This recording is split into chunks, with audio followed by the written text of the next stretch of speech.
How do you define the good life? It could be a luxurious setting, perfect service, maybe it's the right company. Those rare moments that make everything unforgettable. It could be the space around you, the atmosphere, the details, the design that transforms the everyday into the extraordinary.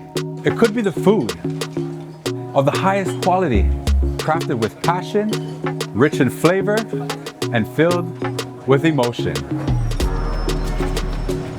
Styling, living, dining, elevated. Think about your belly. I don't even want to touch anything. I don't want you to touch it. No, I'm touching it. Cheers. Cheers. Like the Ritz? Like Ritz crackers? Welcome to another episode of Design, Cook, Eat with the Live Better guys. What does living the good life mean to you?